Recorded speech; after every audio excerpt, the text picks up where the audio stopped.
Então pode fazer a transmissão, por favor.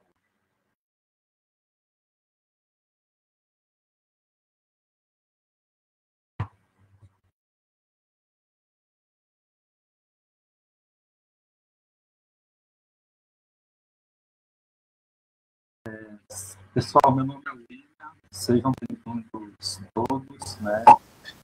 Que agora está sendo transmitido também pela página do GPT, Facebook. Estamos iniciando aqui mais uma atividade do GPT, que tem como Manejo do Mundo, Vivências Vanilla. Essa atividade, né, ela faz parte aí de um conjunto de atividades que são propostas pela pesquisa. Esse grupo está ancorado no IFPA, né, que é o Instituto Federal do Pará, mas ele conta com pesquisadores, né, também que são militantes da causa indígena de outras instituições do Brasil, do Estado do Pará e do Brasil. Então, essa atividade também faz parte do projeto de extensão, né, que é denominado Tarde de Diálogos. Nessa tarde, né, a gente recebe aqui o nosso convidado especial, que é uma honra ter ele aqui conosco, né, o André Vanilla, que é uma liderança do povo Vanilla, que já tem mais de 25 anos de luta em torno aí da organização dos povos indígenas, no sentido de defender o seu território, né, na organização também, né, foi fundador e atuante em diversas associações da região do Alto Rio Negro, né. O André, ele também é escritor, né, ele é autor do livro Bem Viver e Viver Bem, segundo o povo Vanilla, que é um livro que foi publicado em 2001 da Universidade Federal do Paraná. Então, André, seja muito bem-vindo aqui. É um prazer para nós estarmos recebendo você aqui nesse espaço. E, sem dúvida, né, será um diálogo riquíssimo, né, como o próprio nome já sugere. E aí, André, a gente, antes de passar para a tua fala, a gente vai fazer aqui a apresentação de um pequeno vídeo, né? Um vídeo que foi construído pelo seu povo, em parceria com o Instituto Socioambiental.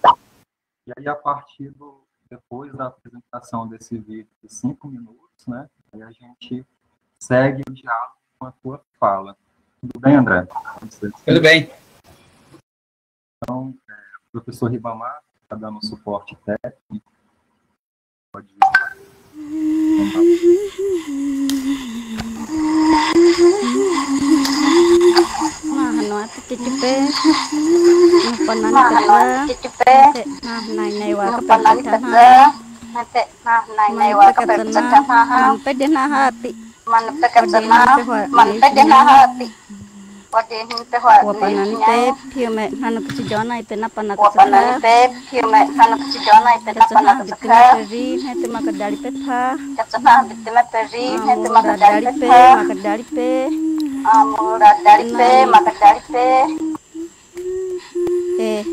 Waperi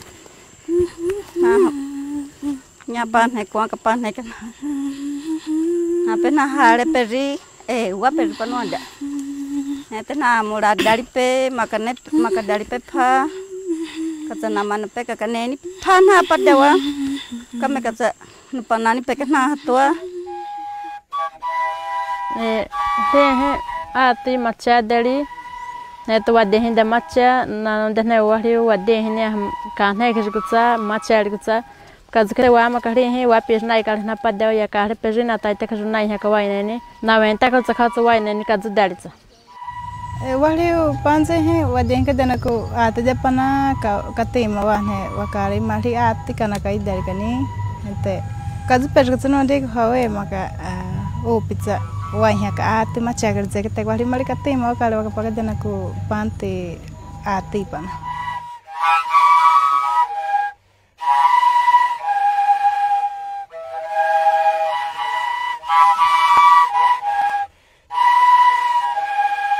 Nós, mulheres Baniwa, daqui do Alto Rio Negro, sentimos muito orgulho de estar aqui presente para inaugurar essa casa Takaijo, Casa de Pimenta.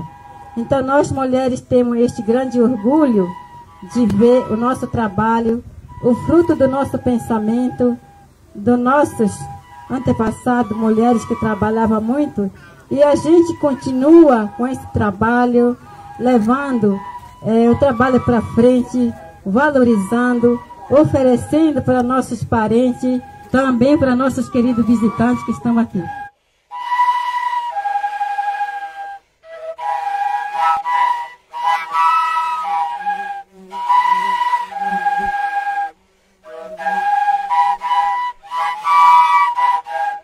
O rio apema pakapi at dapana nene yamado lipitana chachado hete tonowi lipitana zozo hete inyari zuku pamari lipitana pamari tsa hete Canadá at dapana Takaijo hete ukuki manuwadzazo o rio 5 at dapana panze na funcionar.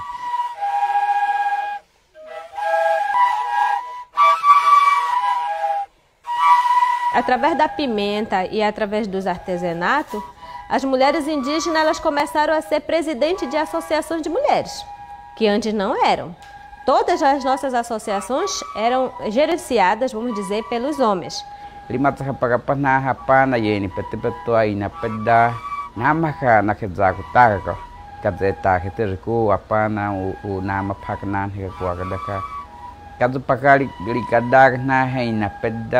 Kalau dah limpia tu pakai lipeza tu. Na yuna wa vendiri rotsa halijuku dapana wa den hiatsana wa zakalijuku wa vendiri watsa nyana nini we potli dinheiro na wa wenta shoda wa wadzaron hewa we ni peshiu na dzaron hewa na pana watsa khana we ni penai na riwa watsa na peza lewa. Mari man petos na comunidade na mapate dapana ima hema kama chagari.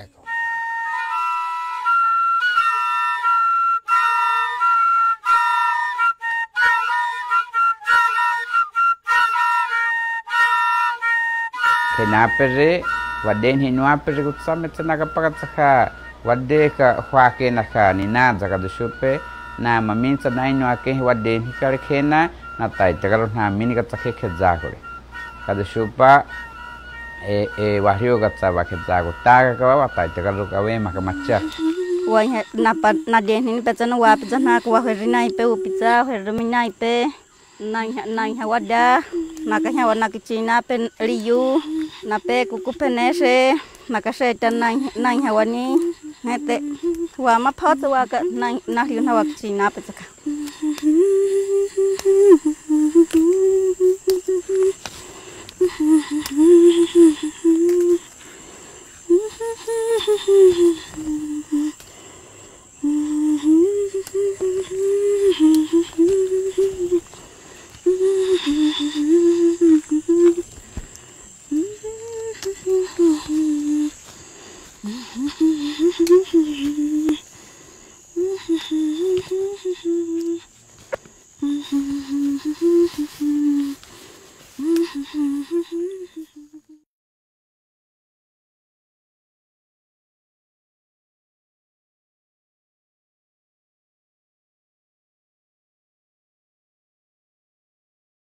Ok, então, André, fica à vontade. Boa tarde a todos. William, o Ribamar, professor Ribamar, obrigado pelo convite para falar um pouco sobre o povo Baniwa e também colaborar com vocês, com o trabalho de vocês. Eu estou feliz, né, para poder comentar, explicar para vocês a nossa experiência. O povo Baniwa, ela se localiza junto à fronteira Brasil-Colômbia, portanto, muito longe, né, de lugares onde se pode comercializar produtos. Mas sempre digo que nós estamos no centro do mundo, as cidades é que estão fora da gente, muito longe da gente, né?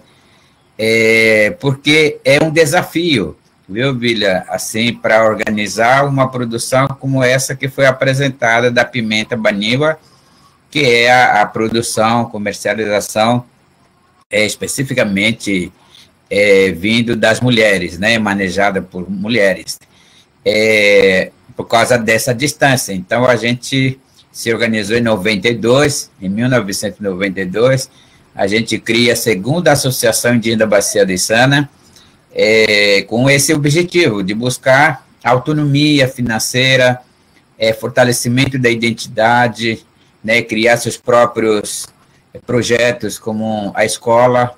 Nós criamos nossa escola Baniwa Curipaco Pamari no ano de 2000, lançamos também a marca Arte Baniwa, primeira marca indígena no país no ano 2000 em São Paulo, e a gente também desenvolveu plantas medicinais, projeto Medicina Tradicional Baniwa Curipaco entre 96 a 2001.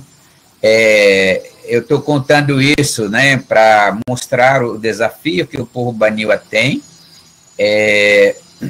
para buscar para promover os conhecimentos Baniwa, para promover a cultura Baniwa, por meio de diversos projetos que a gente tem até hoje. Nos últimos mais de 20 anos, a gente tem desenvolvido alguns projetos que têm visibilidade nacionalmente, alguns internacionais também, né?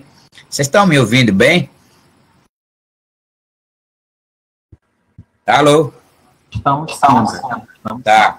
Então, assim, o primeiro projeto de geração de renda que a gente fez é Arte Baniwa Cestaria de Arumã, que a gente lançou no ano 2000, exatamente, por meio de um processo de aprendizagem, praticamente, né? O povo Baniwa sabia que os seus produtos, artesanatos, tinham valor, porque os comerciantes trocavam antes, né?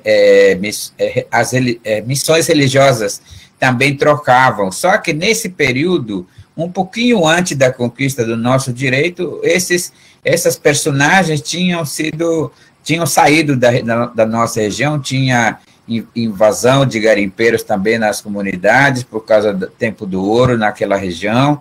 Então, a situação estava bem difícil, né?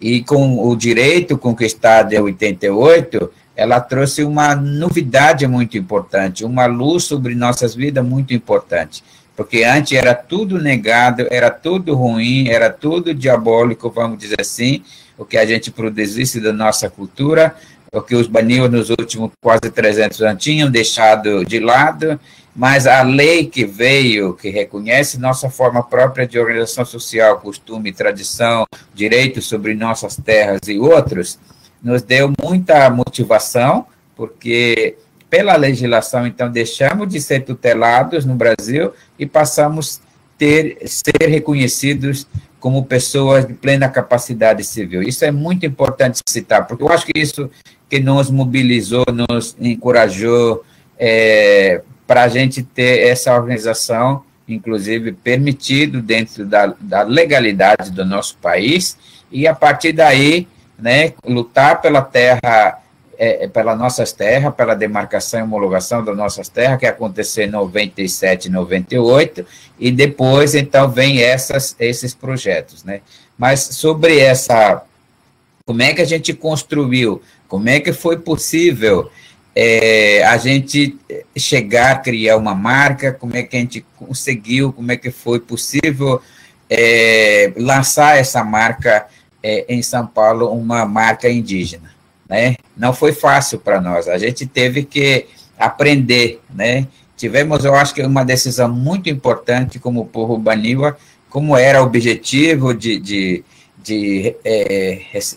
alcançar parcerias, a gente queria comercializar de uma forma organizada, por meio da nossa associação, a gente tomou uma decisão de criar uma quantidade de 200 dúzias de artesanato, de cestarias, e descemos das nossas comunidades até na cidade de São Gabriel, enchemos a nossa instituição, que é a Federação das Organizações Indígenas do Rio Negro, que tinha alguns 2 quartos, enchemos ele de produtos de artesanatos, para chamar a atenção da própria nossa instituição representativa do povo Baniwa, chamar a atenção dos parceiros, apoiadores da FUIRN, que é o Instituto Socioambiental, e apoiadores, financiadores da FUIRN, no momento da Assembleia, e assim foi, né? A gente chamou a atenção, nos chamamos para visitar nossos produtos, gostaram da nossa produção, então, a partir daí, o ISA começa a nos ajudar a organizar para dar visibilidade a isso, né?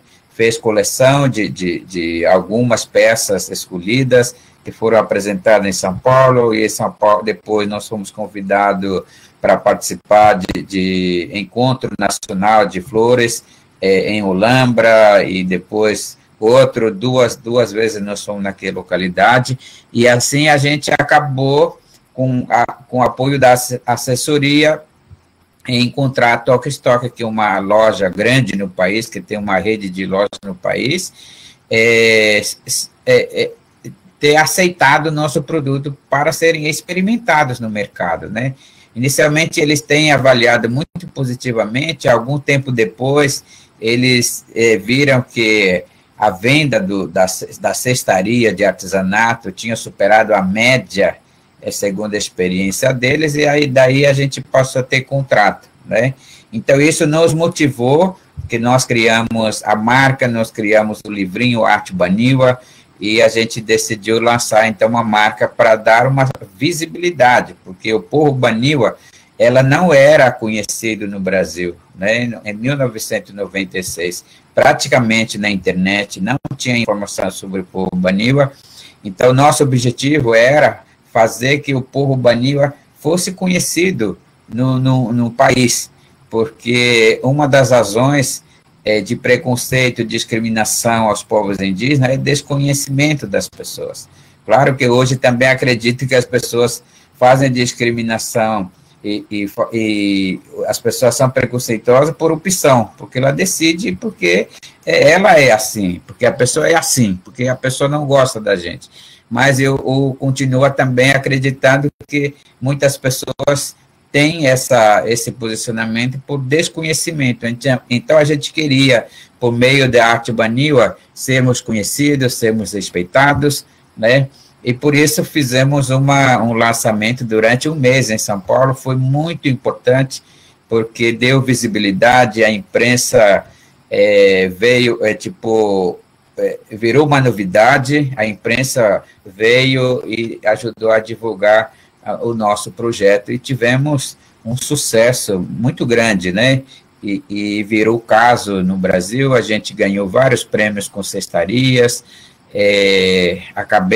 acabei também nesse meio sendo conhecido, porque passei a falar muito sobre nossas experiências em vários seminários nacionais, regionais, né? O Arte Baniwa virou caso de sucesso lá em Recife. Nós fomos discutir isso com especialistas, ouvindo especialistas, e avaliava muito bem o nosso projeto.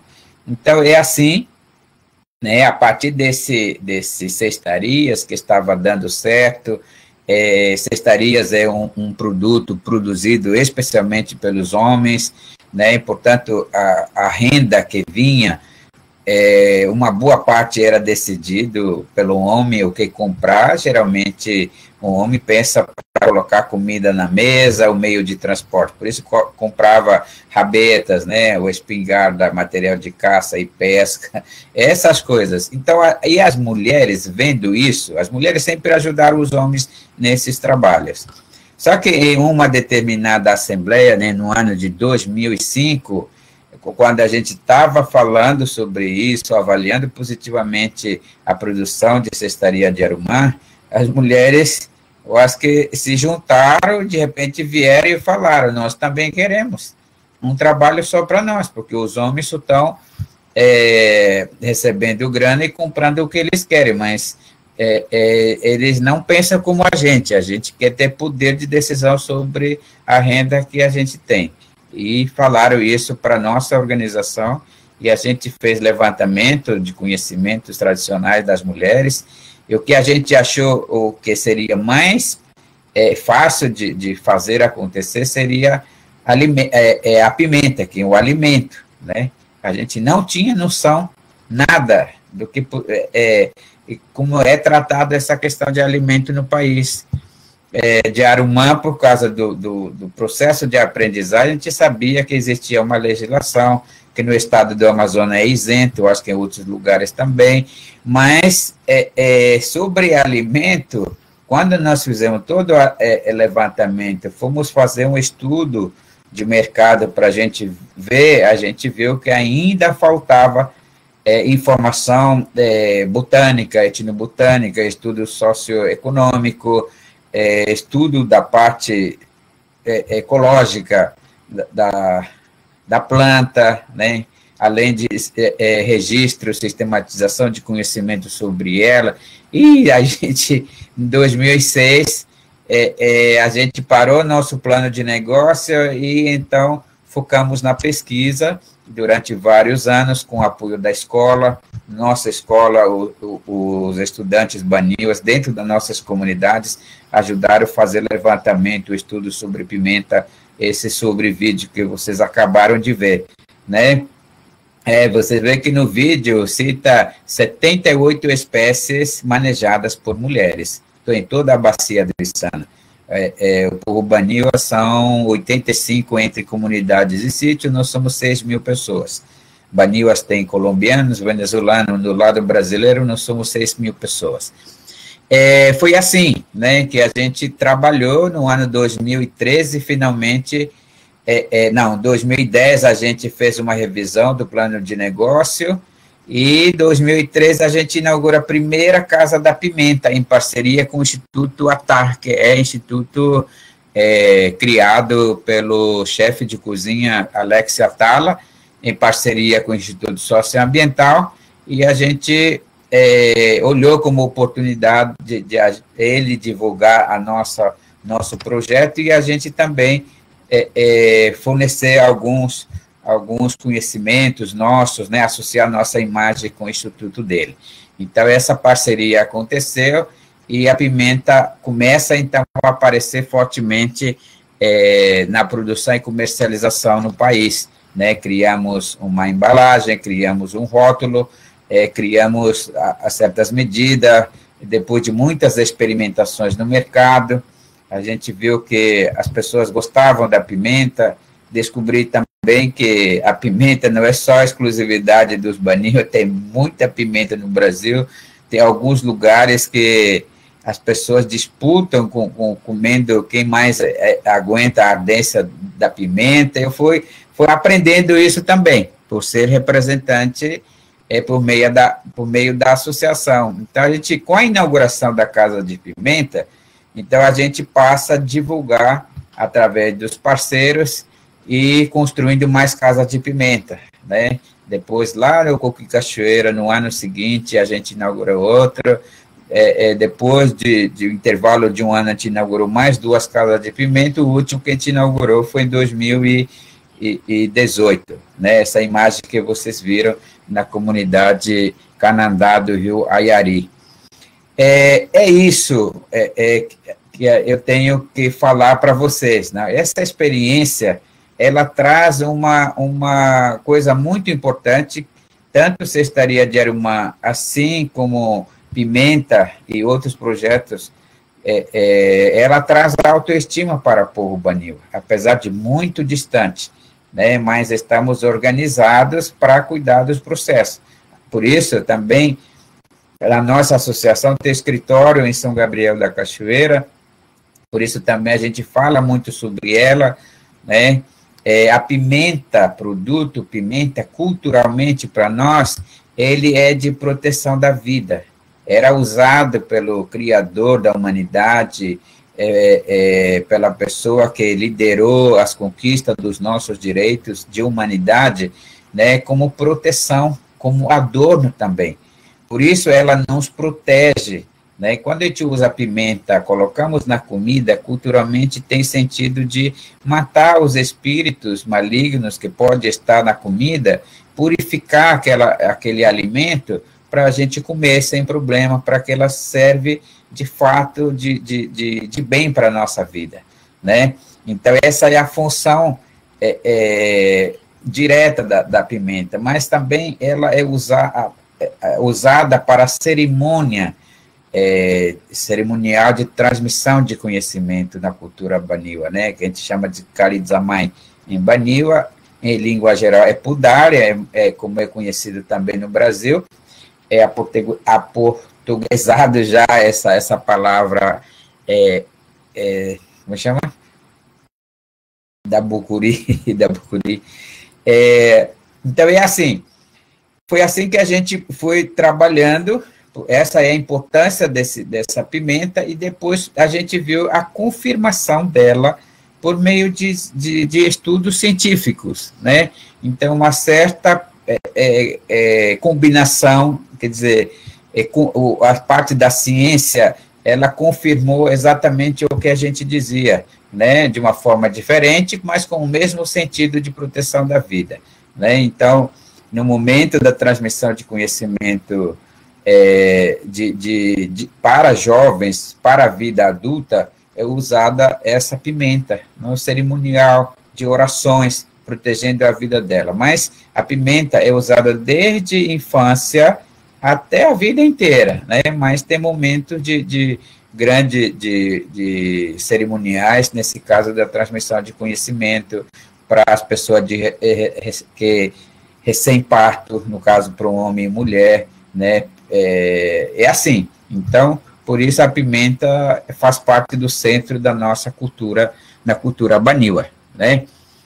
Até hoje a gente continua trabalhando, essa pandemia nos atrapalhou um pouco, a gente tem várias parcerias comerciais com pequenas empresas, e a gente está no processo de reflexão para a gente produzir de maior escala ainda, né? E a gente também faz parte agora como membro do selo de origens, que é para dar rastreabilidade, né, em relação ao produto. Às vezes as pessoas querem saber o nome daquela espécie de pimenta, quantas pimentas tem naquele pote de pimenta, quem produziu, será que não está explorando, será que não é mão de obra de criança, um monte de coisa. Então, selo de origem nos dá essa possibilidade, e por isso nós somos membros, né, de Selos Origem, que é um projeto desenvolvido entre Imaflora e o Instituto Socioambiental, e está ganhando uma força grande como uma política para pensar uma gestão territorial de cada território da biodiversidade na Amazônia. Então, isso é muito importante, essa nossa experiência, né? Por causa da nossa experiência, nós fazemos parte do Comitê Territorial do Rio Negro. Eu fico à disposição para perguntas e a gente vai conversando. Não sei o que vocês pensam sobre isso.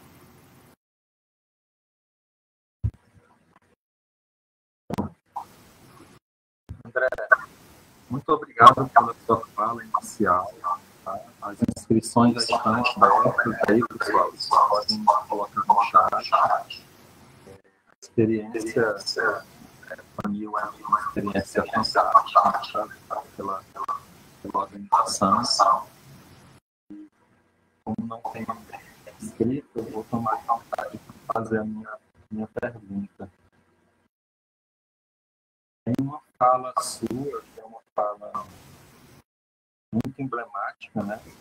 Diz assim: sem organização não há como acessar políticas públicas, né? Eu queria que você falasse um pouco sobre o significado dessa organização. Tá. Muito boa, William. Essa eu me lembro dessa reportagem que eu falei sobre isso, no lançamento do livro, acho que é sobre o livro. que eu escrevi. Então, o povo Baniwa, o que nós descobrimos com o associativismo, né? Eu não sabia que existia pessoa física, pessoa jurídica. É uma aprendizagem isso muito grande. E eu sempre prestei atenção em relação a isso, né? Quando começou a ter organização no Rio Negro, né? Começou em 1987, que é uma organização grande que representa a gente a nível do Rio Negro. Eu comecei a prestar atenção nisso. Depois eu fui entender que o associativismo indígena começou na década de 70, que a criação de uma federação das organizações indígenas do Rio Negro, ela é fruto dessas associações anteriores, né, que chegaram a pensar uma coisa maior para representar, defender os direitos e interesses dos povos indígenas do Rio Negro. No meio disso é que o povo Baniwa, com a Constituição, fortaleceu mais ainda, e a gente tem hoje, no Rio Negro, mais de 90 associações, uma rede de associações espalhada para 700 comunidades indígenas, né, e nós somos 11 associações Baniwas. Eu estou falando isso para falar da importância da associação como ferramenta, porque antes disso nós não tínhamos isso, né? Eu via meu pai angustiado, ele falava isso na minha frente, querendo entender por que o produto de farinha é muito barato, por que cestaria é muito barato, por que não tem escola na comunidade, tudo, tem todo o questionamento do meu pai. Ele não estudou, ele não tem nem primário completo, mas ele conseguia enxergar as injustiças que estavam acontecendo, né? Isso que eu acho que fica muito forte em mim o tempo inteiro para lutar pensando no nosso povo, né? Então, uma associação, para mim, ela é uma ferramenta, porque por meio delas a gente consegue chegar nas instituições para falar. Não André Baniwa, nem o meu nome é André Baniwa, já é construção dentro do movimento. André Fernando, quem é André Fernando? Quem é o pai do André Fernando? Onde é? Qual a comunidade dele? Simplesmente assim, eu não seria nada, mas quando eu falo em nome da Associação Indígena da Bacia do Içana, que está organizado de acordo com a lei, que tem estatuto, muda completamente o relacionamento. É isso que eu estava querendo dizer, né? Você vê que aquela frase tem vários significados. E já essa frase, eu concluí 10 anos depois, é a minha conclusão, que a associação é uma ferramenta de trabalho de não indígenas, né? Porque você vê, cooperativismo, associativismo, a gente nem sabe como se organiza uma cidade, por exemplo, né? A gente não sabia, mas descobrimos que, de fato, a associação é uma ferramenta. Quem luta fisicamente, individualmente, difícil avançar. Mas com associativismo, cooperativismo, ou com empresas, que hoje já aprendemos que existem essas coisas, você consegue avançar mais. Você é recebido diferente, o tratamento é diferente, é visto você como diferente, né? Pessoa organizada. Então, a gente foi aprendendo isso. Assim mesmo, a associação, a gente conseguiu lutar, criamos nossa escola, né? E por causa dessas nossas experiências bem-sucedidas, no caso de Cestaria de Arumá, Pimenta, Escola Baniwa, Planta Medicinal, a gente passou a participar ativamente nos debates, nas construções de adequação de políticas públicas para os povos indígenas, né? Distrito Sanitário Especial Indígena é uma discussão nacional, mas localmente nós éramos muito fortes na discussão para a criação e instalação da política, né, implementação da política de Distrito Sanitário Especial Indígena no Brasil. Sobre sistema de educação escolar indígena, a nossa experiência por meio da associação foi muito forte na discussão, na definição desse subsistema de educação escolar indígena no município de São Gabriel. O município criou o magistério indígena, primeiro no país, né, transformou escolas rurais para escolas indígenas, professor rural para professor indígena. Então, tem uma transformação muito grande. Por quê? Porque a gente está organizado, porque usamos a associação como um instrumento de luta, de aprendizagem, né, e de relação, de diálogo, para tentar buscar a política pública mais adequada e serviço mais adequado para nossas comunidades. Esse é o sentido, e continua, né? Quando eu vejo hoje o governo atual falando mal das ONGs, inclusive a gente está no meio, porque nós não somos... O que é ONG? É uma organização que não é de governo, né? Então, a gente está no pacote, quando o governo federal fala que ONGs não prestam, né? Mas está de acordo com a legislação. Na verdade, é que a gente, cada vez mais, essa minha outra interpretação, né? Como a gente está fazendo algumas experiências, a gente faz relação, a gente vai ameaçando o poder, na verdade, né? Poder local, inclusive, né? Porque a gente domina temas, porque a gente domina assunto, e a gente não fica mais calado, a gente tem argumento para oferecer, a gente tem ideias para sugerir, para melhorar, para não ser daquele jeito que vem de fora, né? Então, você vê que cria... Eu acho que é isso que está acontecendo no Brasil em relação às ONGs, por exemplo, né, da sociedade civil. Está vendo que está vindo forte. E uma das coisas que eu acho que no Brasil, a partir dessa organização formal, que não existia antes, que era impedido que acontecesse nos últimos 480 anos, que é até 1988, hoje você vê notícias... que os indígenas têm uma boa participação nos cargos de vereador e prefeito nesse ano, principalmente, né? E as mulheres aumentaram um grande percentual de participação por causa disso, porque quando nós fomos organizados, quando nós passamos a participar, reivindicamos essas políticas mais adequadas, política de formação intercultural ou licenciaturas interculturais, cota nas universidades, tem indígenas já com mestrado e doutorado, né? Eu acho que vai ter mais. No ensino médio já tem bastante, né? Por isso já tem bastante algumas pessoas no nível de mestrado e doutorado. Você vê que é com a nossa organização, evidentemente também com o reconhecimento dos nossos direitos de 88 isso, né? E não acontecia isso antes, porque nós éramos tutelados, nós éramos impedidos.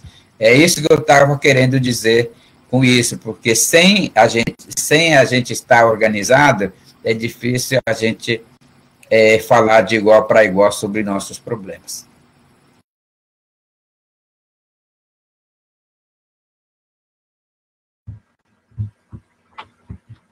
Muito bem, André. Foi esclarecedora a sua fala. Pessoal, o áudio melhorou. Meu áudio? Alguém tinha reclamado, avisado que não estava muito bom. Está baixa? O meu áudio melhorou, pessoal. Tá. No chat. Então, eu vou ler aqui os comentários, né? O professor Juari, né? Que a sua fala foi perfeita, André. O professor Murilo, parabéns pela experiência. Tem algo que pode ser citado como mais desafiador na experiência apresentada, uma pergunta que ele faz, né? Se tem algo que possa ser citado como mais desafiador na experiência apresentada. Exemplo, ter uma quantidade de produção para suprir a demanda organizada para a venda. Tá, e sobre essa parte da desafio da produção, na verdade, os nossos produtos são bem aceitos, cestarias e a pimenta, né? O grande desafio é a demanda que vem de fora. Com relação à pimenta, já tivemos um pedido de 80 mil unidades de pote de pimenta. A gente não tem condição de atender isso. A gente pensamos, refletimos muito, e a gente só tem quatro casas de pimenta funcionando, 5 casas de pimenta, não dava para atender isso. Então, grande desafio é isso, né? Quando a gente recebe encomenda grande, a gente não tem como atender. Mas tem outros desafios, que são na parte de gestão administrativa, né, da associação. A nossa associação, a cada 4 anos, ela muda de pessoas, né, dos diretores. Já tivemos história no passado, na mudança, que acabou tudo, parou tudo. Estava indo bem, a associação estava indo bem, mas quando mudou a diretoria e o presidente, principalmente, acabou tudo, porque esse saber de relacionar, saber trabalhar em parceria, não é qualquer pessoa, não. Eu acho que precisa ser estudado, aprendido, inclusive, né? Eu vi muito claramente na nossa experiência de mudança em 2008 para 2009, 2012.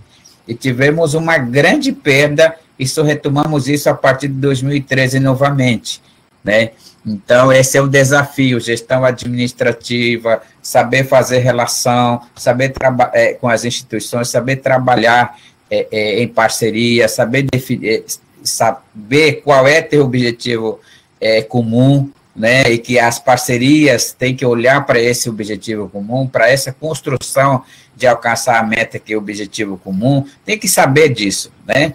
Para quem olha de fora, vai achar que não, estão mandando no meu parente, né? Assim são as críticas. Mas quando isso muda, quando não tem essa pessoa, fica pior ainda, porque acaba tudo. Então, não é um mandar no outro, trabalhar em parceria, é trabalhar junto, né? Na verdade, onde tem oportunidade de igualdade. Cada um tem suas especificidades, o seu conhecimento específico, que pode somar com a minha, né? Eu sou Baniwa, eu tenho minha cultura, minha tradição, mas, outro lado, tipo Isa, tem conhecimentos técnicos, jurídico, antropológico, científico, né? O IMPA tem esse trabalho científico. Eu posso juntar, então, o IMPA, o ISA, a FUIR para dar apoio político, mas também eu contribuo com o meu conhecimento Baniwa, conhecimento dentro da floresta, dentro da matéria-prima, né, o significado cultural. A gente junta isso e vai sair um trabalho único, né, que vai valorizar e que vai tanto fortalecer as instituições parceiras, a instituição local, que é a nossas comunidades, e individualmente as pessoas que trabalham nisso. Então, é uma cadeia de fortalecimento de trabalho, né, de autoestima. Então, esse é um desafio muito grande. Eu estava conversando ontem no Sebrae aqui em Manaus, sobre a dificuldade de outras associações, outras pessoas que lideram esse tipo de trabalho, depois sai, vai embora, fica triste, não sei o quê. Né? É um desafio grande saber fazer isso. Né? E o desafio que eu acho importante é a gente saber como funciona o mercado. Né? O mercado tem uma maneira de ela agir, de pensar, né? Ela valoriza hoje, principalmente, o produto de valor agregado, né? Isso é importante conhecer, relacionar isso com nós, indígenas, por exemplo, os ribeirinhos, quilombolas, temos desenvolvido conhecimento mais adequado de onde nós moramos. Todo o nosso conhecimento, nossas práticas não são prejudiciais ao meio ambiente, não são prejudiciais à água, à floresta, aos animais, porque nós precisamos de tudo isso, né? Então, eu acho que é isso, por meio dessa ação, inclusive, eu acho que a gente ganha mais outro espaço, que é um desafio enorme, quando a gente trata as coisas somente por meio do discurso contra a discriminação, preconceito, né? Até agora eu nunca ouvi alguém falar mal da pimenta, por exemplo. Pode falar mal de Baniwa a pessoa, mas da pimenta é difícil falar, de cestarias também. Né? Então, você vai ganhando, colocando um objetivo maior, que é você criar respeito e conhecimento sobre seu povo, sobre suas comunidades. É um desafio enorme isso, né? Porque exige também muita paciência de ouvir, refletir sobre cada processo desse, né? Então, eu acho que o desafio é grande, mas a gente está conquistando aos poucos, no nosso caso, do burro bandido.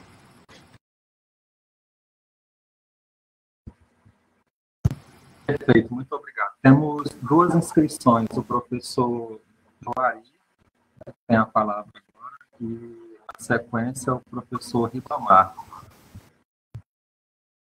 Uhum.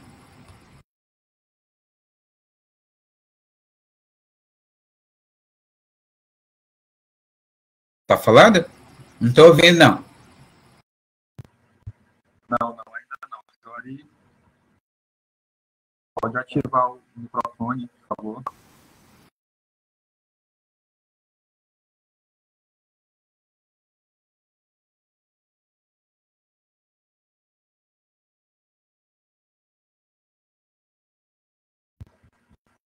Então, eu vou ler aqui a pergunta do professor Joari.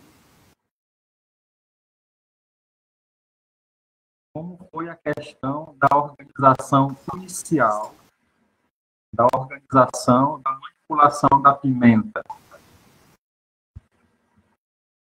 Essa inicial da pimenta. Então, sobre essa manipulação da pimenta, culturalmente a gente já fazia essa pimenta jiquitaia, pimenta em pó, né? A gente come a pimenta de várias maneiras, né? A gente pega a pimenta direto na roça da planta, lava ele, coloca na panela com peixe e cozinha, faz caldeirada com pimenta.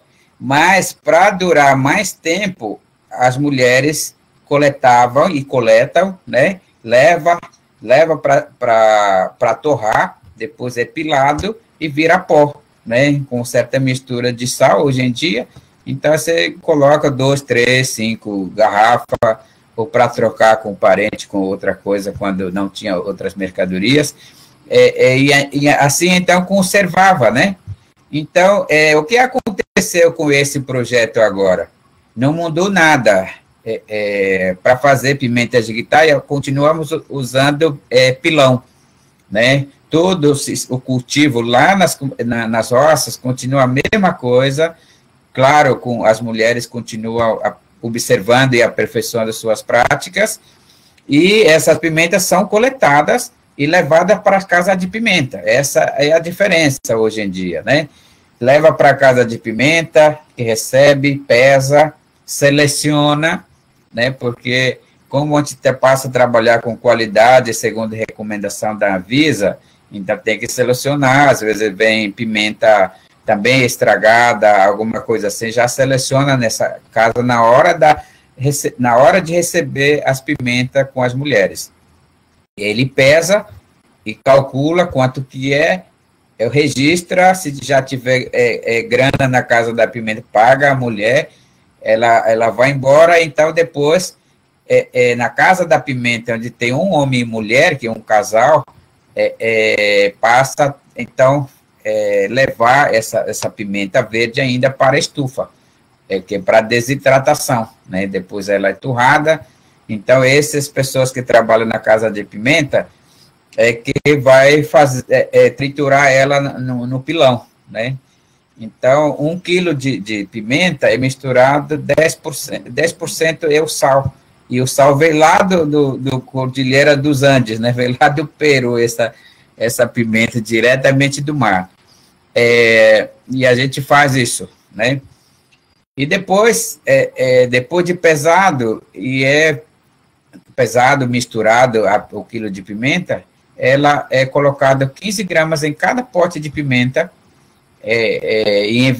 fechado, colocado o rótulo, né, o lacre, e assim, esse processo de manipulação, né? Então, ela está pronta, colocada numa caixinha, lá na comunidade ainda. Tudo isso dentro da comunidade indígena, na terra indígena do Alto Rio Negro. Depois de pronto, comunica ao nosso escritório em São Gabriel e manda as pimentas para lá, né? Então, a OIB recebe em São Gabriel, registra isso, né? E começa, então, a encaminhar para a comercialização da pimenta. É assim que a gente funciona. Perfeito, muito obrigado. Agora, o professor Ribamar.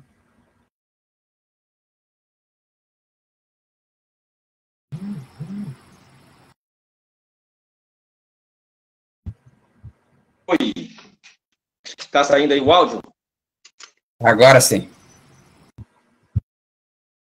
Ótimo, tudo bem? Boa tarde a todos e a todas. Sejam todos muito bem-vindos nesse espaço, que é uma tarde de dialogar com os povos indígenas, suas experiências.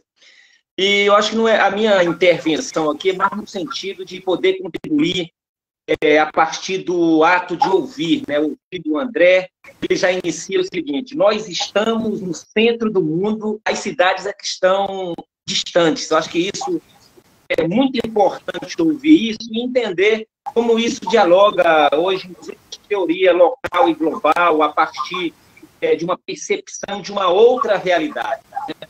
Então, assim, é um pensamento que dialoga com a pluriversalidade. Isso é muito importante para a gente compreender o outro e nesse procedimento, a partir dessa experiência do manejo do mundo. Né?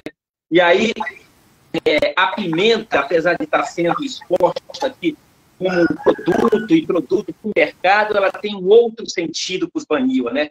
E é a performática cosmológica, né? Do ato de purificação, de transmissão do conhecimento, esse viver bem, os ritos de passagem. Então, acho que isso é muito importante, como se dialoga entre esse mundo cosmológico e o mundo do mercado, né? Que são as demandas, os fluxos, né? E aí vem o processo de produção nesse sentido para atender ali, mas para os Baniwa tem um sentido, né? Tem esse sentido da purificação, da alma, né? Da cura a partir da pimenta. Eu acho que é importante a gente compreender esses processos, a gente entender que, além do processo produtivo para o mundo do mercado, nós temos essa relação, e isso é muito importante, né?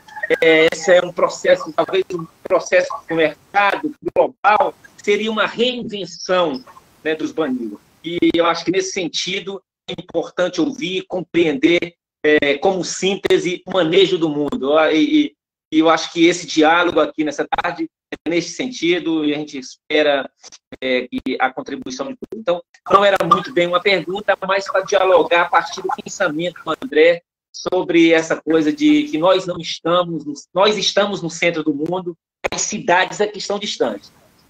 Muito obrigado. Obrigado, professor. Muito bem, professor Ribamar. Eu, antes de passar para o André, comentar as falas, também acabei anotando aqui, né, uma fala nesse mesmo sentido que o professor Ribamar coloca, que é quando o André diz assim: os nossos processos não são prejudiciais, porque nós precisamos e nós fazemos parte, né, do sistema. Né? Então, essa mesma linha de pensamento que o professor Ribamar chamou a atenção, né, a gente, nessa experiência, nós nos deparamos com uma outra perspectiva de manejo, né, de ver o mundo, né, uma outra perspectiva de se relacionar, né, não só com a natureza, mas com o que está em volta, né, com o mercado, com as pessoas, e que dialoga com a nossa proposta desse momento, né, que é o manejo de mundo, né, a partir dos Baniwa, né, a partir dessa perspectiva outra, né, essa perspectiva diferente, ao mesmo tempo singular dos povos tradicionais, né, em especial do povo Baniwa. Eu não sei se tem mais alguém inscrito, André, você pode comentar a fala do... Eu estou vendo alguém aqui falando de José Rodrigues, né? Querendo saber como a escola, né, se relaciona com essas experiências, né? Então, o que a gente faz? Como a gente pensou a nossa própria escola? E ao mesmo tempo, a nossa escola já está institucionalizada, né? E essas experiências, o que acontece?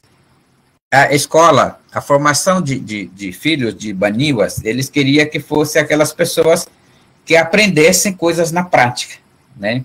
Então, a produção, a comercialização de cestaria, então, ela faz parte do conteúdo na formação de aluno na escola. A pimenta baniwa também faz parte disso, né? Como é que a escola participa disso?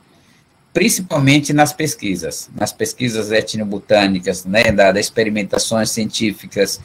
Então, eles acabam acessando, então, todo o projeto, acabam, então, ajudando a refletir sobre o projeto, acaba participando na sugestão como pode melhorar esse nosso projeto. Isso é muito importante, porque a gente sabe, e entende, e a gente quer que a escola aquela escola que ajuda a pensar para melhorar a vida das comunidades, né? Porque no caso da escola Baniwa e Coripaca, ela foi pensada pelo povo Baniwa, então ela tem que dar retorno a isso para as comunidades também, né? Não pode ser só o aluno vai lá, vai aprender para si, depois vai embora, não.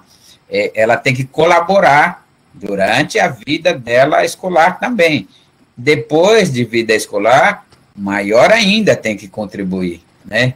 Então, é assim que a gente está pensando, associado com o desenvolvimento local, né? Então, a escola, para nós, é uma coisa que não pode ficar fora dos nossos projetos, não pode estar fora dentro das nossas iniciativas de associação. E assim que a gente faz essa relação.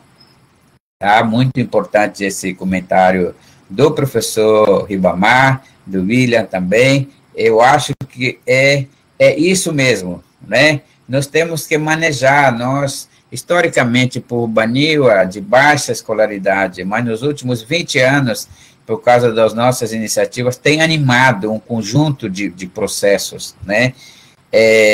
Por causa de nossas experiências, ajudou muito, eu acho, pensar e refletir e criar reconhecimento do sistema agrícola tradicional do Rio Negro. Assim como cooficialização das línguas indígenas, porque nós criamos nossa escola, definimos nossa própria grafia, e essa nossa própria grafia não só é autônoma, mas com acompanhamento técnico, científico de um linguista, né, dialogamos, resolvemos nossos conflitos entre nós, que nós éramos divididos pelas religiões, mas conseguimos dialogar entre nós e com as instituições de missões religiosas para a gente não brigar mais, né? Então, foi muito importante esse processo do movimento indígena, da associação, de projeto, de escolas. Eu acho que tem sentido aí com o professor Ribamar falou, né? A gente foi tomando responsabilidade e protagonismo na condução do manejo, né? Manejos do mundo, porque cada coisa hoje são tipo mundo diferentes. E quando a gente não reflete sobre elas trazem conflitos. Eu estou falando da escola de professor, agente de saúde, igreja evangélica, igreja católica, né? E tem mais agora associações, lideranças indígenas, tem prefeitura, tem FUNAI, tem um monte de instituições, né? Querendo fazer alguma coisa, mas sem dialogar entre eles, né? Então, eu acho que o nosso processo é exatamente chamar para o diálogo, para a gente poder manejar esse conflito, canalizar o objetivo de buscar ajudar a melhorar a vida das comunidades, né? E exatamente tudo isso, eu acho que é manejo do mundo, né? E é um desafio fazer isso.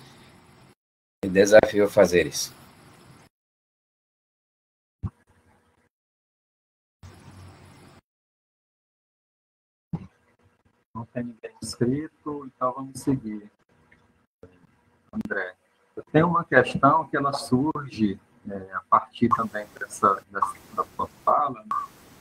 Que a gente sabe que hoje os povos indígenas, de forma bem geral, eles convivem em um contexto que é extremamente hostil, né? De ataque o tempo todo, né? Você chegou a falar um pouco sobre isso na sua fala inicial, mas um dos ataques é aquele que talvez seja o mais forte, aquele que questiona a identidade, né, desses povos, né?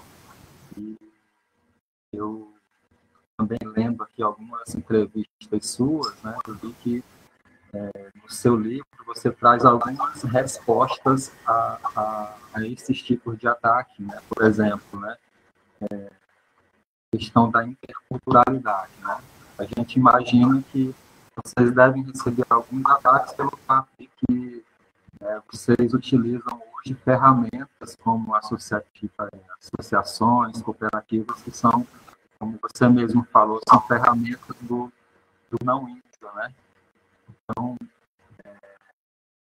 como é que vocês respondem a esse tipo de ataque, né?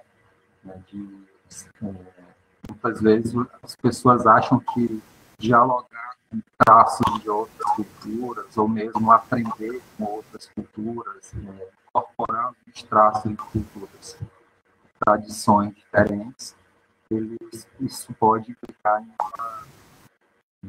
vamos dizer assim, uma perda de identidade, né? Como é que vocês lidam com isso? William, esse assunto é muito importante. Nossa, eu enfrento muito isso. Eu enfrento muito isso desde a escola. Eu acho que é uma questão de saber lidar com isso. Hoje as pessoas, eu vejo o mesmo problema. Quando eu estudei, eu não estudei muito não, mas estudei numa escola agrícola aqui em Manaus, uma escola de ensino fundamental completo, que é profissionalizante na área agrozootecnia, né? Só até aí que eu estudei. Quando chegamos lá, vários indígenas, na época, chamar, tipo, alguém de índio era, como diz, porrada na cara antes de terminar a falar a palavra índio. E era assim a reação de outros indígenas. Eu começava a pensar e olhar que não adianta eu dar porrada em alguém que me chama de índio, né? É erro alguém me chamar de índio, é um erro histórico, porque alguém que chamou a gente de índio, né, não conhecia a gente, ele achava que estava na Índia, totalmente errado, então, esse nome índio para nós. E por isso muitas pessoas tinham muita raiva disso, né, e além de ter um sentido discriminatório, né, e desde a escola, eu experimentava dizer isso, você é índio, eu sou, e você quem é? E a pessoa que me chamava de índio, quando devolvia a pergunta, ele nem sabia quem era ele também, né? Ele não diz, eu sou branco, eu sou... Ele não sabe dizer de onde ele vem também, pelo menos eu sou, né? Alguém sabe me dizer quem eu sou. Aí vem a palavra indígenas, povos nativos, no caso, que é mais adequado, que hoje... O movimento indígena usa bastante, que é melhor, né? Porque é uma coisa que diz que você é originalmente daquela terra, né? Então, isso é muito importante, mas mesmo assim, né? Eu percebo já, eu tenho uma visão muito clara sobre isso. Não é culpa de índio ser índio, e nem culpa de índios ser indígenas, nem culpa de alguém me chamar de índio, alguém me discriminar de índio. Isso é o fruto de um processo histórico que veio de fora com uma visão de conquista, né? Conquistar nossas terras, por exemplo, né?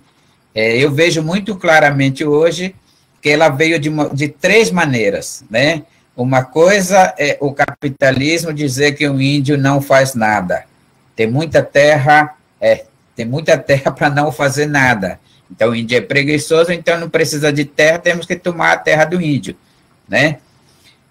A outra, o índio não tem alma.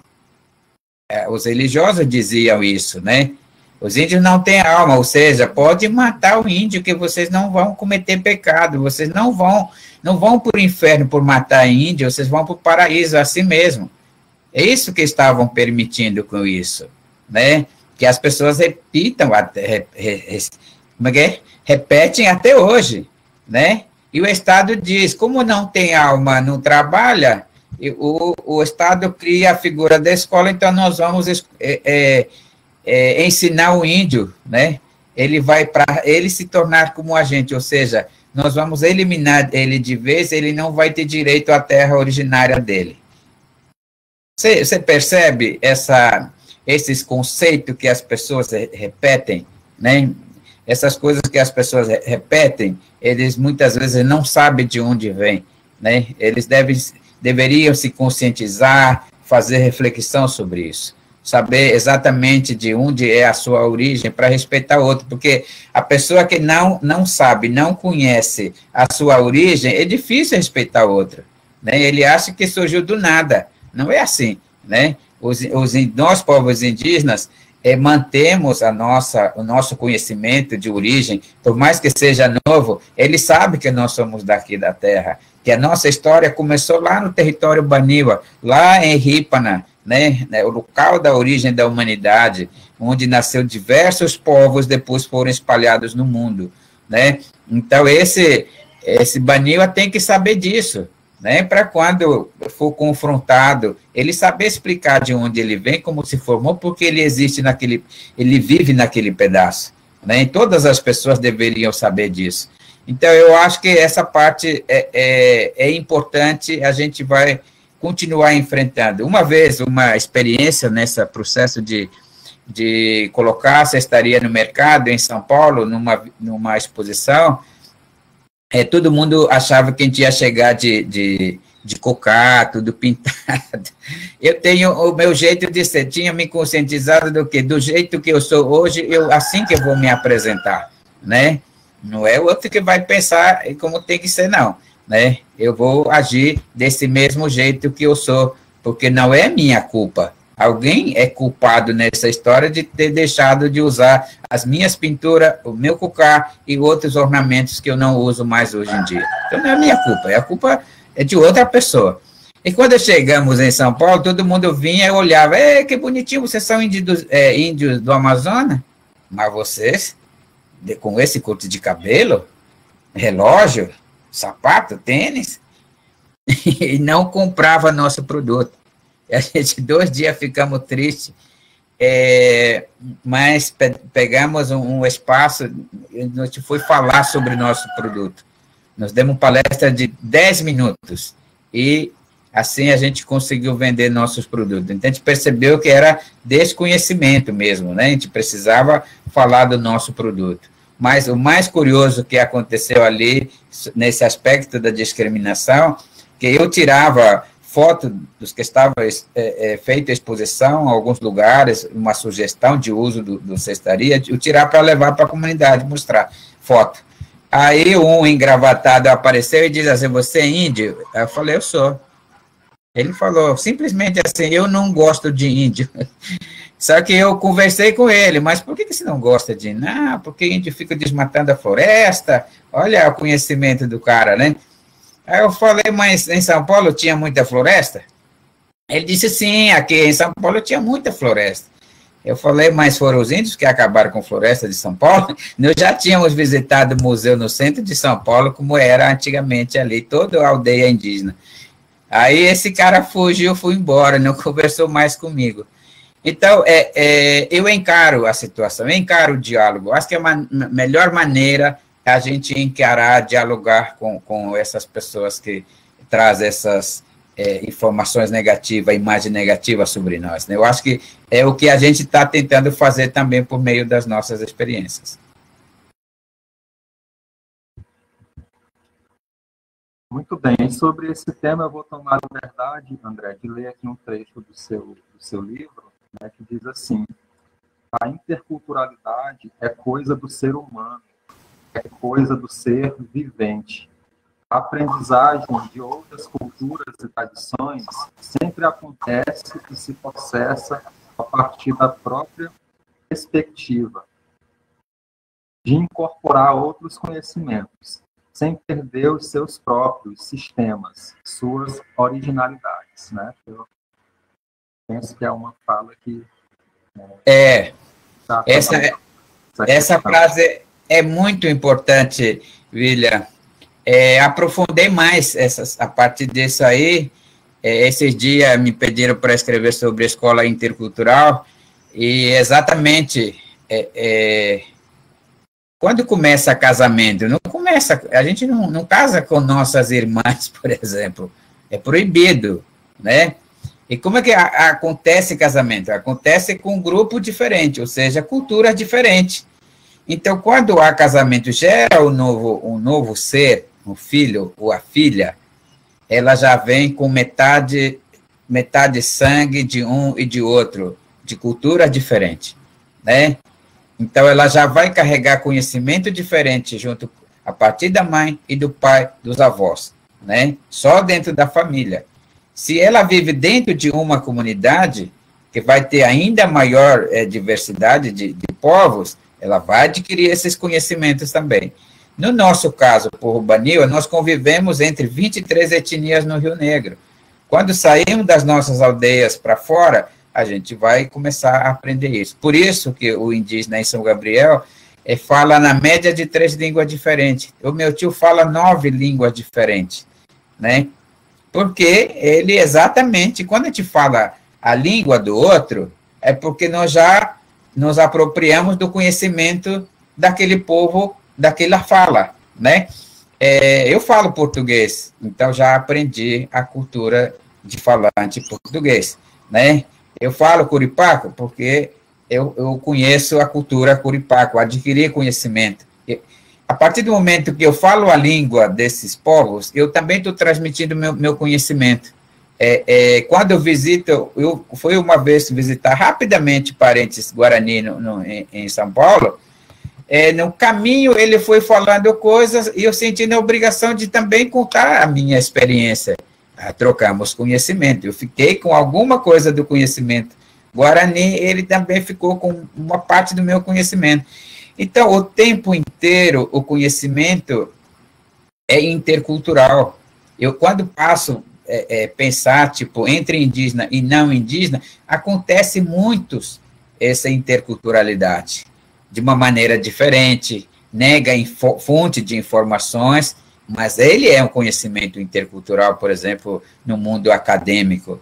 Né? Descobri em 2018, fui na França, me convidaram para ver museus, nossas peças antigas de Baniwas, e tinha uma pesquisadora lá, que os ex faziam decreto para mandando as pessoas viajarem em toda parte do mundo para coletar plantas, pegar informação, mas sem citar fontes. Mas por que faziam isso? Porque sabia que se referiria, ou se refere à propriedade intelectual. Né? Se eu provasse que aquele conhecimento que está lá, que veio do Baniwa, se eu entender que a propriedade intelectual tem valor, eu posso entrar na justiça e ganhar essa causa. Então, exatamente negaram isso com o objetivo de não facilitar isso, para se protegerem. Eles sabiam, portanto, todas as coisas que aconteciam é uma coisa pensada, né, estrategicamente. Então, o mundo continua assim hoje. Eu percebo, quando viajo um pouco, algumas coisas sobre isso. Eu vejo alguns filmes franceses, por exemplo, que são famosos. William, eles desenvolveram esses conhecimentos na base dos conhecimentos das histórias indígenas. Mas quem que é famoso? Um francês que está lá, né?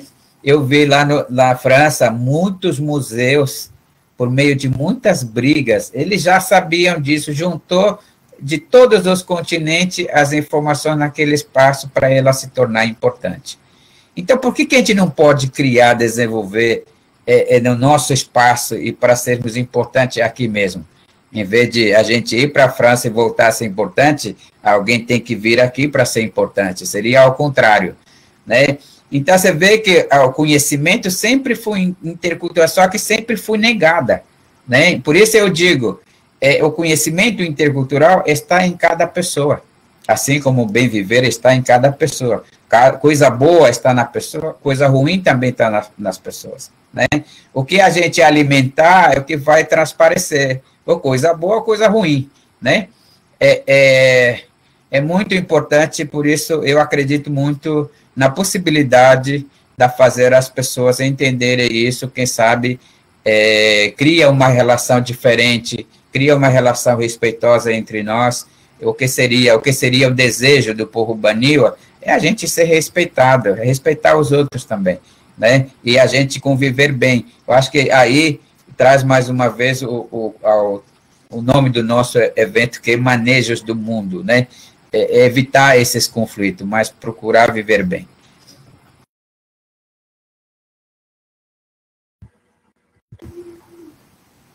Muito bem, obrigado. Tem uma pergunta aqui da Silvana. Ela diz que gostaria que o André falasse sobre sua visão sobre ser o centro do mundo e manejo, e sobre a transmissão de conhecimento entre eles e para as crianças. Tá. Silvana, quando eu falo centro do mundo, é exatamente por causa da origem da humanidade para o povo Baniwa é contado a partir do nosso território. Os aruaques contam isso, os tucanos também têm seu lugar de contar como é a origem do mundo, e nós temos ali no nosso território, né, em Uapuí Cachoeira, o nome da comunidade é Uapuí Cachoeira. É no meio da cachoeira que está esse lugar, né, quando está seco, esse lugar está cheio de petroglifos, né, e ela, quando aparece no formato da vagina da mulher, de onde nasceu a humanidade, né, nasceu os povos indígenas, nasceram os pretos, nasceram os brancos, nasceu tudo o que você imaginar da humanidade, surgiu ali, nasceu ali.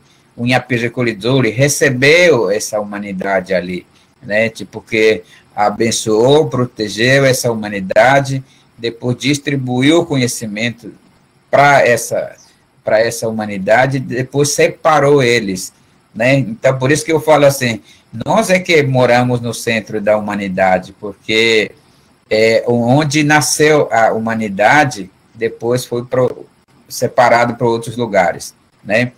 É por isso que eu chamo de centro da humanidade. E a gente continua sendo centro do mundo, por causa da floresta, por causa do aquecimento global que está acontecendo, mudanças climáticas. Quem que segura o mundo, né? Onde tem floresta.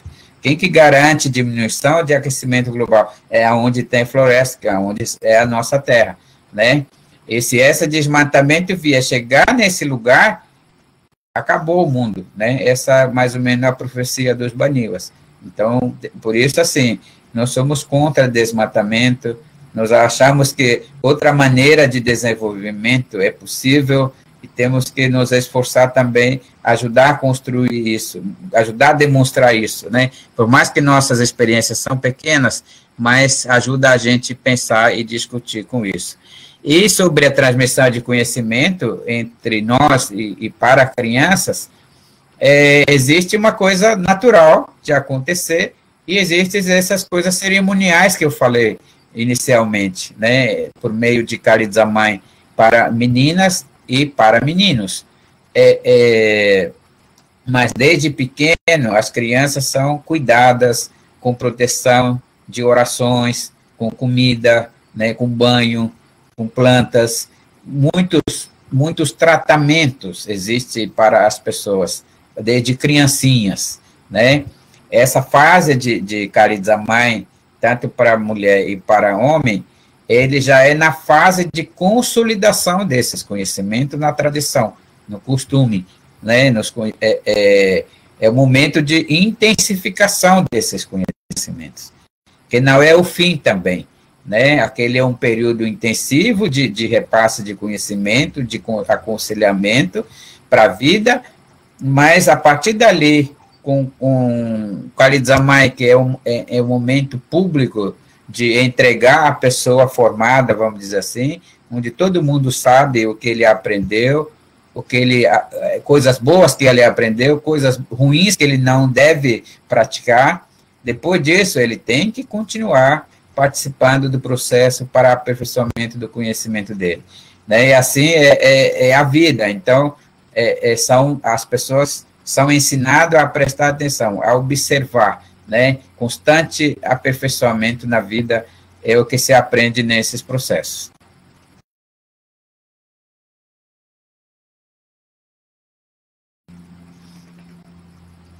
Então, as inscrições são queria pedir para o André para desligar um pouquinho o microfone Eu acho que está dando interferência quando eu falo, só para ver se melhora aqui a minha. Foi melhor? As inscrições continuam abertas, tá, pessoal? Vou fazer um comentário em relação a essa última fala do André, né, quando ele fala que outras formas de desenvolvimento são possíveis, né? Eu fico muito feliz em ouvir isso, né? Porque, na verdade, esse é o objetivo central do grupo de pesquisa Territórios Indígenas e Etnoenvolvimento, né?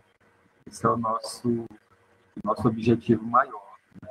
É ajudar a refletir, ajudar a pensar que a gente pode pensar desenvolver outras formas de desenvolvimento, né? Então, aí eu lembro também aqui de outra atividade que nós tivemos aqui, né? Inclusive foi uma atividade de estudo de um texto, né? Que foi apresentado por mim. E essa fala do André também reforça muito o que nós discutimos naquele texto, né? Que é dizer assim que os povos indígenas, eles podem ser considerados hoje as chaves para se pensar outras formas de desenvolvimento a partir desse manejo de modo peculiar, a partir do que eu costumo chamar em alguns escritos, né, de cosmoética, essa forma singular, respeitosa, né, de pertencimento dos povos indígenas, eles têm na sua relação com a natureza, entre si, na sua relação com o mundo. Essa tua fala ela é muito importante para nós, porque ela mostra que, né,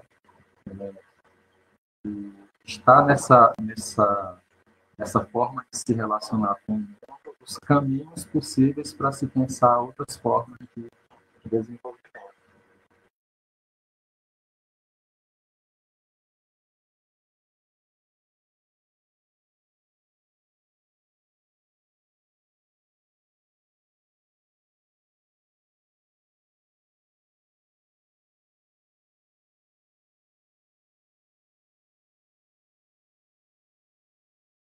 Alô? Tá me ouvindo? André, acho que enquanto o pessoal se organiza aí nas perguntas, talvez você pudesse falar para a gente como é que nasce a inspiração aí para o teu livro, né? E aí talvez também falar para a gente um pouco do que é esse bem viver, né, na perspectiva Baniwa. Esse livro do bem viver?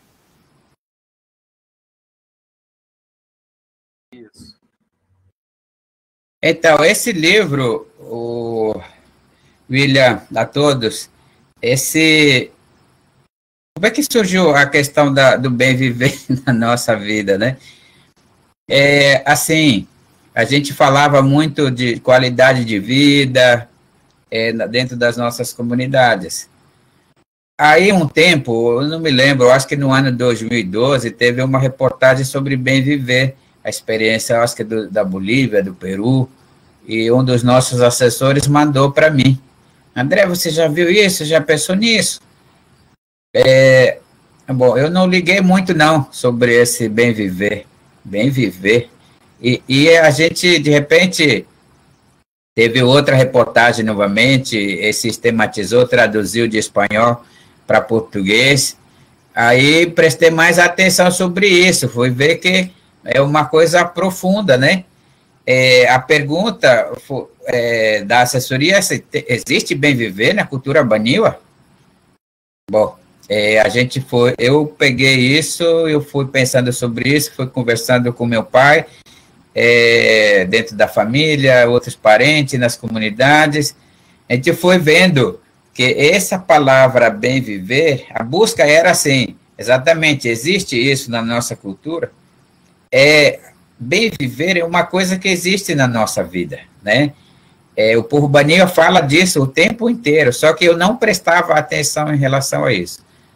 A partir dali, prestar atenção nas reuniões, nas oficinas que a gente promovia, o que mais existia era o Emakarumachá, o Aden Karumachá, o Emakarumachá, o tempo inteiro.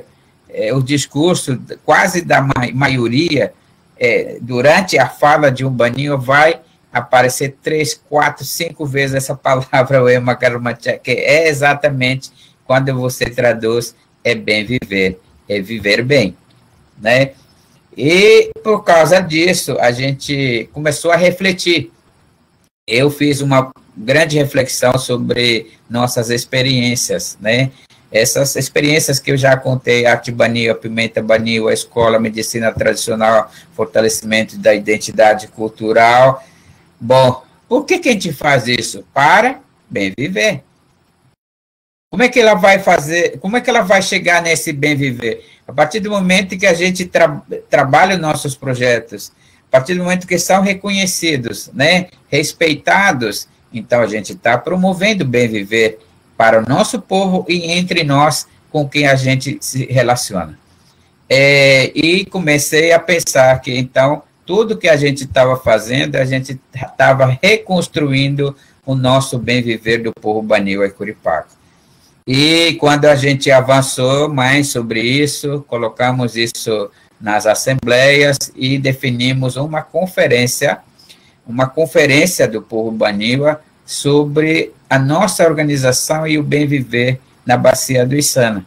A gente promoveu uma conferência, reunimos muitas lideranças, muitos jovens, mulheres, liderança de associações e mais idosos da nossa tradição, para aprofundar o assunto sobre o bem viver, né?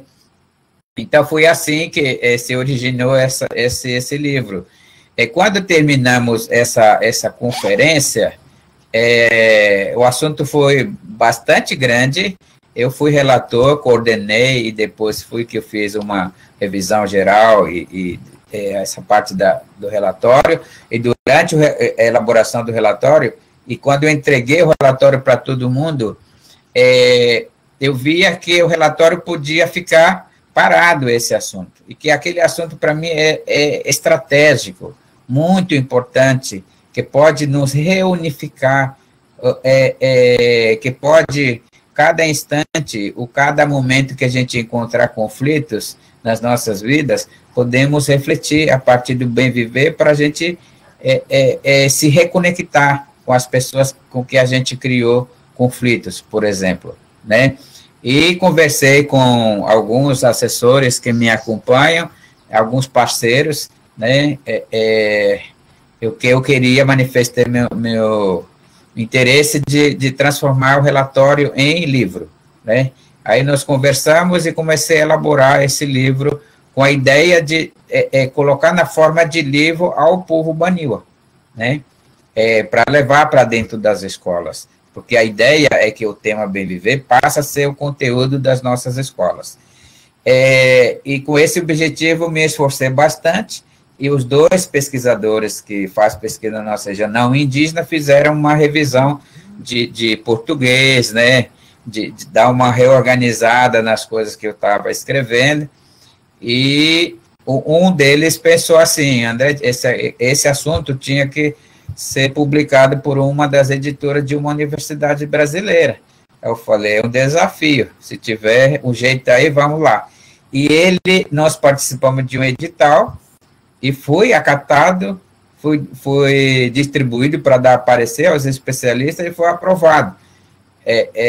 Por isso, o livro saiu pela editora da Universidade Federal do Paraná, né, com o objetivo, inclusive, de dar maior força do sentido, do valor para esse tema. E a universidade viu também que não tinha na sua biblioteca, não tinha esse assunto também de bem viver, porque também já ser assunto, né, no Brasil. Eu acho que no mundo vai pegar esse assunto de bem viver. Eles aceitaram também nesse contexto. Depois nós compramos todos esses livros para distribuir nas comunidades. Em 2019, eu viajei em dezembro com uma turma de liderança entregamos esse livro e esse ano foi feita uma reimpressão e eu acho que agora vai mais para não indígenas, né? E alguns depoimentos são muito importantes já sobre esse livro. Eu estou animado porque abre diálogo, abre uma reflexão. Eu acho que no caminho que a gente quer construir, criar um ambiente respeitável para onde a gente for, né? Essa tanto serve também para pensar política pública, para criar indicadores de que as coisas estão avançando bem ou não. Então, é isso que faz a gente pensar esse livro.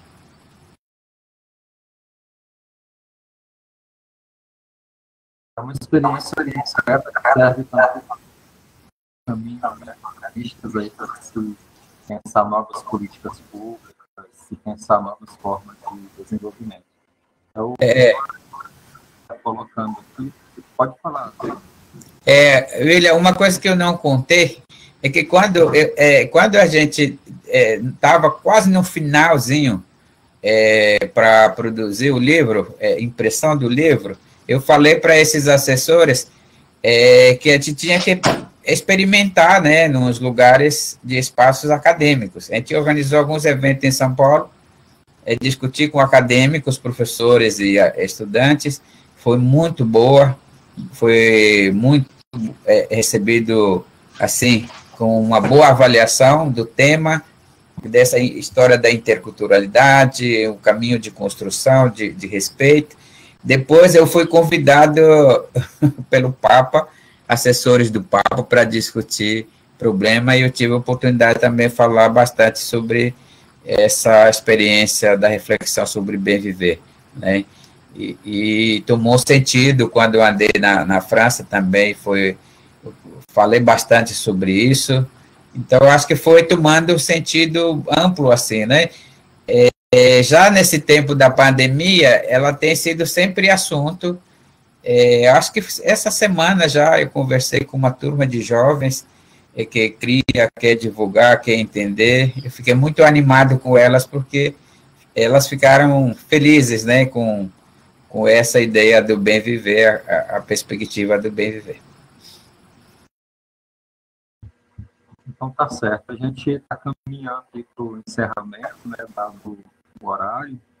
Aí vamos garantir aqui a fala do professor Juari, né, e aí na sequência a gente encaminha para encerrar a atividade, né. O professor Juari coloca aqui que seria interessante falar a respeito da participação da escola e do envolvimento dela no envolvimento com os acontecimentos de melhoria social, ambiental, econômica e de melhoria de vida do povo baniwa. Então, o que aconteceu? A gente está com 20 anos de experiência, no momento a gente está com dificuldade e retomada de redesenhar a escola para ensino médio. Ela acontece muito por meio de estudantes que saíram de lá, voltaram para suas comunidades, né? A gente manteve permanentemente diálogo com as comunidades de origem, por meio da metodologia desses filhos baniwa estarem na escola há um tempo, aprende alguma coisa de teoria, sistematiza o conhecimento que ele já vem com ele, associa isso com o conhecimento de fora, do conhecimento nacional brasileiro, depois volta com algumas dúvidas, né, e continua pesquisando o conhecimento nosso, da nossa cultura nas comunidades, e que durante anos que ele fica na escola, cria esse processo e ao final ele tem uma visão completa sobre a nossa cultura, a nossa forma de vida. Então, quando ele volta, hoje em dia, muitos que saíram da escola hoje são líderes, né, nas suas comunidades, ou são professores, ou são pesquisadores, né, ou são liderança de associações. O nosso representante do povo baniwa Curipaco hoje é o que foi a primeira turma da nossa escola, né? Ele tem já mestrado, já vai terminar o mestrado, né?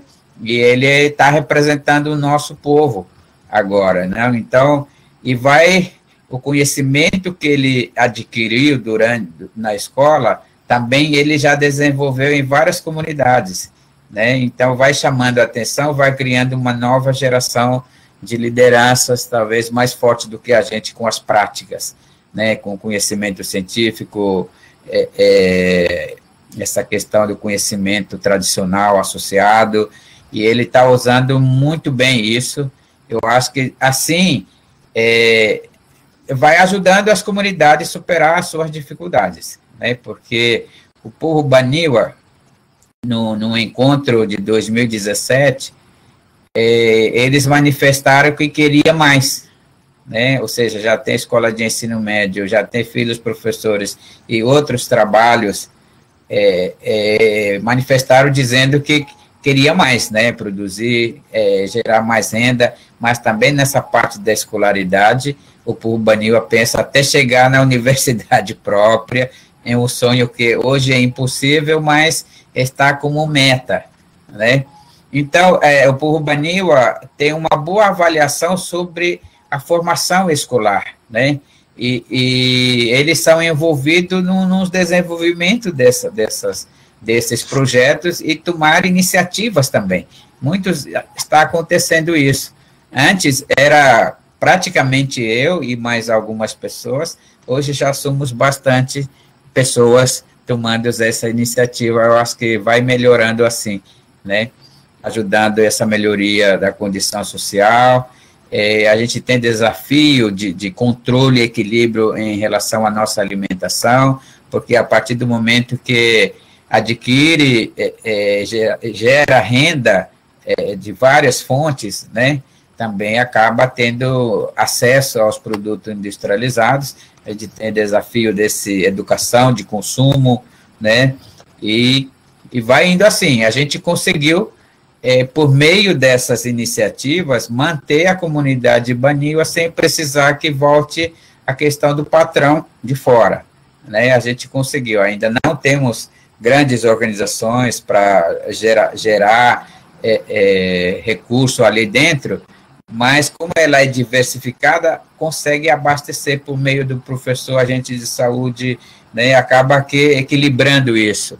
E a gente tem muito cuidado em pensar cada momento para a gente não criar desigualdade social entre nós, né, e nossos valores principais também, né, que o povo Baniwa é conhecido como alguém que é hospitaleiro, né, que oferece comida, tipo, de graça, porque sabe que quem viaja precisa comer, não precisa pensar e receber em troca de nada disso, que vai te receber bem, vai te dar lugar para dormir, e vai cuidar de você, né? Essa é a cultura Baniwa. Então, essas coisas a gente discute para também mantê-las, né? A gente não pode, por influência do dinheiro, do capitalismo, transformar totalmente a nossa cultura. E o povo Baniwa tem essa história, né, sempre de adicionar algumas coisas de fora para o sistema próprio Baniwa, não ao contrário, né, tanto na religião, tanto em todos os trabalhos que a gente está fazendo, a gente quer manter a base cultural para tudo.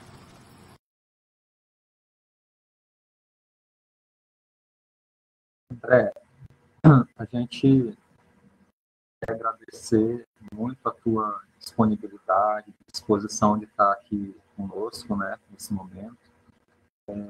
Particularmente para mim, que dediquei esse espaço, né, eu avalio que para mim foi uma experiência muito enriquecedora, né? A tua fala traz muitos elementos da nossa realidade aqui também, não só de pesquisa, mas de trabalho com os povos indígenas aqui da região, traz muitas pistas também de como a gente pode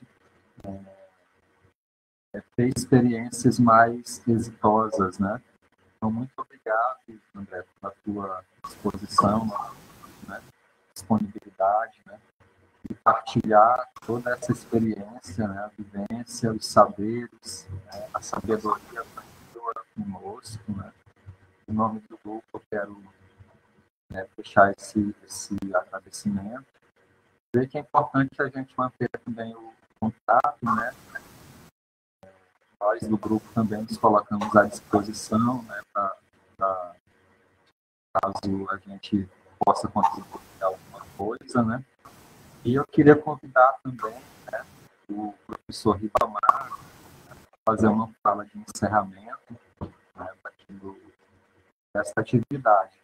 Né? E aqui nos comentários, André, se você puder acompanhar, né, são muitas falas de gratidão à sua partilha aqui de conhecimento, né, de agradecimento.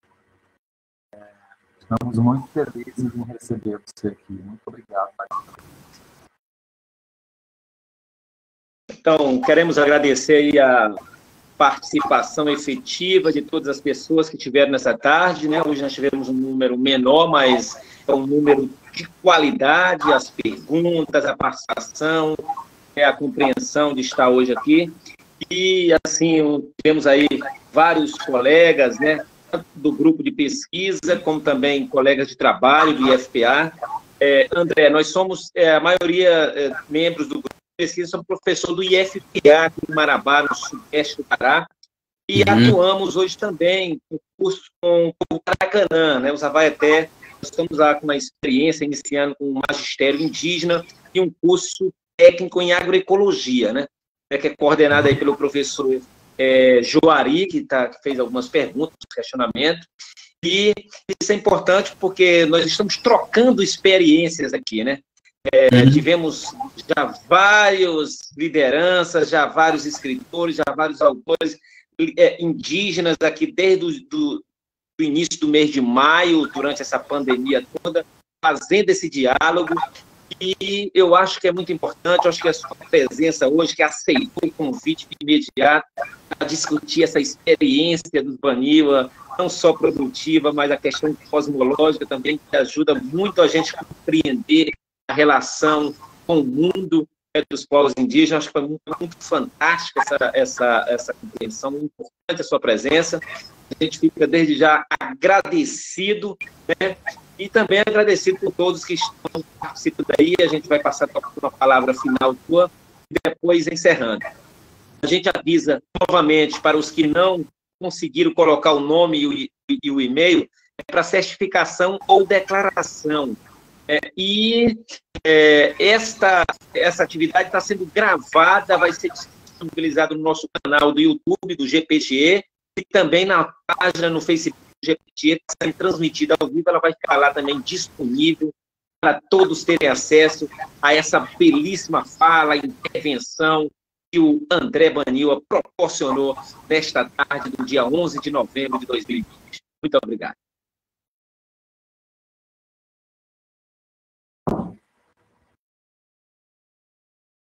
Muito obrigado, Ribamar. Agora a fala está com o André.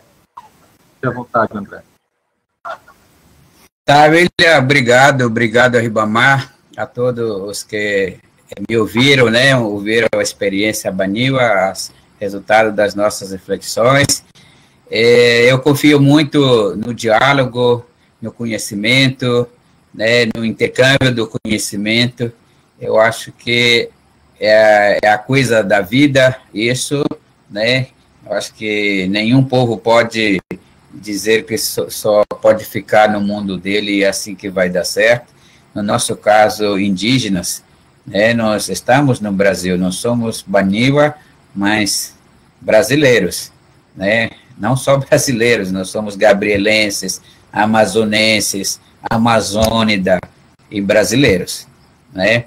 Todas essas qualidades, adjetivos, são importantes a serem valorizadas, entendidas, difundidas, né? Eu acho que nesse tempo de preocupação, por exemplo, da pandemia, sobre a Amazônia, aquecimento global, nós que moramos na Amazônia temos que assumir definitivamente esse protagonismo, né? Eu fico feliz por esse convite, por entender que com o tempo isso vai se somando, e eu acho que o bem viver vai tomar conta das nossas vidas, né? Porque ela existe, está presente, ela só está adormecida, a gente não presta atenção em relação a ela, a interculturalidade está em cada um de nós, e eu acho que isso é fundamental a gente pensar.